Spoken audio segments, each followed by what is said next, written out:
कहानी की शुरुआत होती है 1895 से, जहां में दिखाया जाता है खूंखार ड्रैकुला। खैर खूंखार ना सही, मगर ड्रैकुला तो है। इसको ड्रैक के नाम से जाना जाता है। इस दुनिया में इसकी बेटी के सिवा इसका कोई भी नहीं है।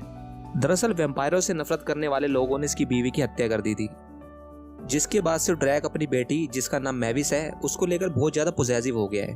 वो अपनी बेटी को इंसानों से दूर रखने के लिए एक होटल बनवा रहा है, और इसी दौरान मैविस धीरे धीरे बड़ी हो रही है और आखिरकार होटल बनकर तैयार हो जाता है, होटल ट्रांसल्वेनिया। और यहाँ सिर्फ मॉन्स्टर्स को ही आना अलाउड है। सालों बीत जाते हैं और कहानी प्रेजेंट में आती है, और हम देखते हैं कि होटल में बहुत सारे मॉन्स्टर्स आए हुए हैं। ड्रैक सब मॉन्स्टर्स को अपनी बेटी के कल होने वाले ग्रैंड बर्थडे में इनवाइट करता है। और आइए मिलते हैं इनसे। यह है ड्रैक की लाडली बेटी मैविस, जो कि 118 साल की हो चुकी है। खैर वो जो भी हो, मैविस अपने डैड से थोड़ी सी नाराज है, क्योंकि ड्रैक ने मैविस से वादा किया था जब वो 118 साल की हो जाएगी तब वो पूरी दुनिया घूम सकती है। ड्रैक घूमने की परमिशन तो दे देता है, मगर यहाँ से थोड़ी दूर इंसानों का गांव है, सिर्फ वहीं तक, वो भी सिर्फ 30 मिनट के लिए। मैविस बहुत खुश तो नहीं होती, पर फिर भी कम से कम वो यहाँ से बाहर तो निकल सकेगी। मैविस अपने डैड से मिलकर वहां से उड़कर चली जाती है, मगर ड्रैक मैविस का चुपचाप पीछा करता है। मैविस इंसानों के गांव में आती है, मगर तभी सारे इंसान मैविस को जलाने के लिए आ जाते हैं। मैविस डर कर वहां से चली जाती है, मगर ये कोई गांव नहीं था, ये सब ड्रैक का ही प्लान था। ये सारे मॉन्स्टर्स हैं जो इंसान बने हुए थे। देखा, ये ऐसे उल्टे सीधे हम करता है मैविस को इंसानों से दूर रखने के लिए। ड्रैक होटल में वापस आता है और मैविस से मिलता है। अब मैविस को इंसानों से चिढ़ हो गई है, यानी कि ड्रैक का प्लान कामयाब हुआ। ड्रैक मैविस को तैयार होकर नीचे आने के लिए बोलता है, और नीचे ड्रैक अपने होटल में एक इंसान को देखता है और उसे अपने होटल से बाहर निकालता है। ये लड़का जोनाथन है। दरअसल जोनाथन ने लोगों से भूतिया जंगल की कहानियां सुनी थी और ये जंगल देखने के लिए निकल पड़ा। भूतिया जंगल देखने की बात तो ऐसे कह रहा है जैसे ये आईफल टावर देखने निकला हो। इसकी और ड्रैकुला की जोड़ी बिल्कुल सही है, ये दोनों दिमाग से हिले हुए हैं। उसके बाद इसे कुछ मॉन्स्टर्स दिखे और ये उनका पीछा करते करते इस होटल तक आ गया। इसका दिमाग सच में हिला हुआ है। जोनाथन को कोई देख ना ले, इसलिए ड्रैक उसे एक कमरे में ले आता है और ये जोनाथन को एक मॉन्स्टर का रूप दे देता है। कहने को ये ड्रैकुला है। ये चाहता तो इसको मार भी सकता था, मगर ये ऐसे ही उल्टे सीधे काम करता है, इसकी बस की कुछ नहीं है। जोनाथन और ड्रैक बाहर आते हैं। जोनाथन को लग रहा था यहाँ कोई पार्टी चल रही है और इन्होंने मॉन्स्टर्स के कॉस्ट्यूम डाल रखे हैं, मगर इसे समझ में आ गया ये सच में मॉन्स्टर्स है। जोनाथन बुरी तरह डर जाता है और इधर उधर भागने लगता है। तभी वो टकराता है मैविस से, और तभी बीच में ड्रैक आ जाता है और जोनाथन को पता चलता है कि ये दोनों सच में ड्रैकुला है। देखा कितना समझदार है ये। ड्रैक उसे वहां से निकाल कर एक कमरे में लेकर आता है और वो जोनाथन को यहाँ से बाहर निकालने की कोशिश करता है, मगर तभी वहां पर मैविस आ जाती है और वो देखती है कि ये जोनाथन को बाहर निकाल रहे हैं। मगर ड्रैक कोई ना कोई बहाना बना देता है और जोनाथन को कहता है कि मैविस को मत बताना कि तुम एक इंसान हो, और एक किसी तरह मैविस को नीचे पार्टी में भेज देता है। और ड्रैक एक सीक्रेट टनल से जोनाथन को बाहर निकालने की कोशिश करता है, मगर यहाँ इतने सारे रास्ते हैं जिसे देखकर ड्रैक कंफ्यूज हो जाता है। उसे नहीं पता कि कौन सा रास्ता बाहर निकलता है। ये ड्रैकुला के नाम पे धब्बा है, और ये गलती से दोबारा से जोनाथन को पार्टी में ले आता है। इसको किसने ड्रैकुला बनाया यार। और यहाँ पर मैविस एक बार फिर से जोनाथन से मिलती है। मैविस इससे इसका नाम पूछती है। ये पहले अपना नाम फ्रैंकस्टाइन बताता है। मैविस कहती है कि झूठ, वो तो मेरे अंकल है, वो सामने खड़े हैं। जोनाथन कहता है मेरा नाम जोनी स्टैन है, मैं उनका चचेरा भाई हूँ। मगर फ्रैंकस्टाइन कहता है मेरा तो कोई कजन है ही नहीं। इस पर ड्रैक कहता है कि नहीं फ्रैंकस्टाइन तुम्हारा भाई है चचेरा, मुझे पता है तुम्हें नहीं पता।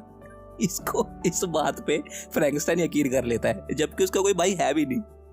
ऐसे काम करता है ड्रैक। खैर जोनी पार्टी में गाना सुनाता है, जिससे मैविस और बाकी के सारे लोग खुश हो जाते हैं और कल होने वाली पार्टी में उसे इनवाइट करते हैं। जिस पर ड्रैक का दिमाग घूम जाता है और वो जोनी को होटल के बाहर लेकर आता है और कहता है तुमने सब कुछ गड़बड़ कर दी, ये तो मेरी समझदारी थी जो मैंने सब कुछ संभाल लिया। तुम इंसान हो, अगर ये किसी को पता चल गया तो मेरा होटल बंद हो जाएगा। इस पर जोनी कहता है तुम मुझसे चलते हो क्योंकि मेरे पास स्टाइल है, सब मुझे पसंद करते हैं, ये तुम्हारी बस की बात नहीं है। ये बात सुनकर ड्रैक का दिमाग घूम जाता है और वो जोनी को हिप्नोटाइज करने की कोशिश करता है और कहता है बोल जाओ तुम कभी इस होटल में आए थे, दफा हो जाओ यहाँ से, इससे पहले मेरा दिमाग घूम जाए और मैं तुम्हें मार दूं। मगर जोनी को कुछ नहीं होता। जोनी कहता है मैंने कॉन्टैक्ट लेंस लगा रखे हैं, शायद इसीलिए तुम्हारा जादू काम नहीं किया। वो उसे लेंस निकाल कर दिखाने लगता है। इस पर ड्रैक कहता है कि ऐसा मत करो, मुझे उल्टी आ जाएगी। और कहने को ये ड्रैकुला है। ऐसी बातें करता है और ड्रैक उसे यहाँ से जाने के लिए बोलता है।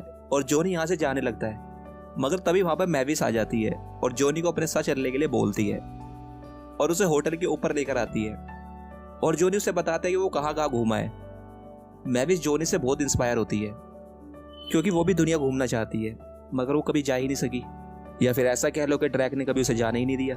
और जॉनी उसे उगते हुए सूरज की खूबसूरती दिखाता है जो पहले कभी मैविस ने नहीं देखी थी। और तभी गलती से जॉनी सीधा नीचे गिरता है जहाँ ड्रैक अपने दोस्तों के साथ सोना बात ले रहा होता है। ड्रैक की शक्ल देखने वाली है। वो जॉनी को बहुत डांटता है और कहता है, मैंने आज तक तेरे जैसा बेवकूफ इंसान इस दुनिया में नहीं देखा, पता नहीं कहां से आ गया मेरी जिंदगी में, दही बना के रखा है मेरी जिंदगी का तूने। और ड्रैक रूम की टेबल्स को अपनी अपनी जगह सेट करने लगता है। जॉनी उड़ती हुई टेबल देखता है और उस पर चढ़ जाता है और टेबल को उड़ाने लगता है और खेलने लगता है। ये देख के ड्रैक का मन भी करता है कि मैं भी जॉनी के साथ खेलूं। ये कलंक है ड्रैकुला के नाम में। वो भी जॉनी के साथ उड़कर खेलने लगता है। पहली बार ड्रैक ने इतना फन किया होगा। वो जॉनी को पसंद करने लगा है क्योंकि ये दोनों दिमाग से पैदल है और इनको एक दूसरे के साथ बहुत पसंद आ रहा है। मगर वो देखता है कि जॉनी पता नहीं कहाँ चला गया और वो समझ जाता है कि उसका शेफ उसको पकाने के लिए ले गया होगा। ड्रैक उसे ढूंढने के लिए उसके साथियों को उसके पीछे भेज देता है। वो सब उसको ढूंढ लेते हैं मगर ये उनसे बचकर भागता है। और यहाँ पर ड्रैक मैविस को समझा रहा है कि तुम अभी बच्ची हो, तुम प्यार का मतलब नहीं जानती, क्योंकि मैविस को ज्यादा ही जॉनी के अंदर इंटरेस्ट दिखा रही है। तभी ड्रैक को पता चलता है कि शेफ किचन तक पहुंच चुका है। ड्रैक किचन की तरफ भागता है और यहाँ पर ही जॉनी को पका रहा होता है मगर ड्रैक उसे बचा लेता है। और ड्रैक जॉनी को एक रूम में लेकर आता है और जॉनी यहाँ पर एक लेडी की पेंटिंग देखता है और ड्रैक को कहता है कि मैंने इनकी पेंटिंग को एक किले में देखा था और लोग इनको लेजेंड मानते हैं। ड्रैक कहता है, क्या कहा तुमने, लेजेंड? और जॉनी कहता है, इनका नाम लेडी लुबो है। कहानी ऐसी है कि लेडी लुबो किसी से मिली और उन्हें प्यार हुआ और उन दोनों ने एक किले में शादी कर ली।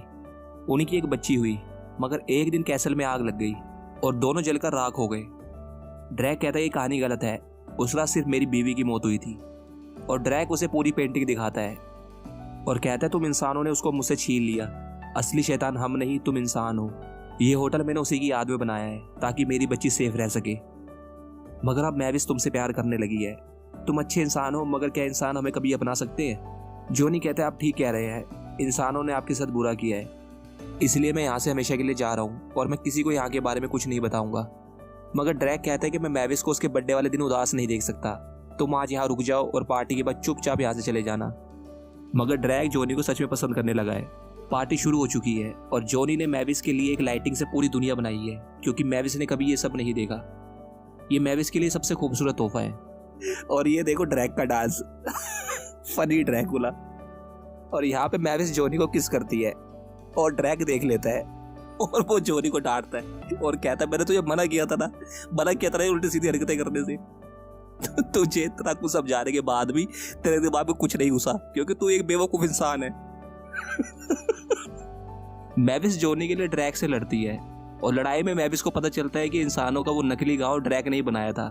मैविस ड्रैक से नाराज हो जाती है और शेफ भी सबको बता देता है कि ड्रैक होटल में इंसान को लाया है। सब डर जाते हैं और सबको पता चल जाता है कि जॉनी इंसान है और हर तरफ भगदड़ मच जाती है। मगर मैविस को इससे कोई फर्क नहीं पड़ता, वो जॉनी के साथ ही रहना चाहती है।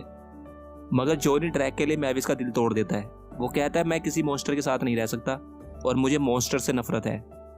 और वो होटल के बाहर चला जाता है और मैविस अपने डैड को इस सब का जिम्मेदार मानती है और सब उसका होटल को छोड़कर जाने लगते हैं। ड्रैक मैविस के कमरे में आता है मगर वो कमरे में नहीं होती। वो बाहर आकर देखता है वो होटल के ऊपर उदास बैठी है और वो ड्रैक से अपनी यादें मिटाने को बोलती है। मगर ड्रैक ऐसा नहीं करता। वो कहता है, भूल जाओ जॉनी को, तुम्हें कोई अच्छा मॉन्स्टर मिल जाएगा। तभी मैविस ड्रैक को अपनी माँ का दिया तोहफा दिखाती है जो उसने मैविस के 118वें जन्मदिन के लिए रखा था, जिसमें मैविस के मॉम डैड की लव स्टोरी लिखी होती है। और इस कहानी में एक खास लाइन ये थी कि सच्चा प्यार सिर्फ एक बार होता है और तुम्हें तुम्हारा सच्चा प्यार जरूर मिलेगा।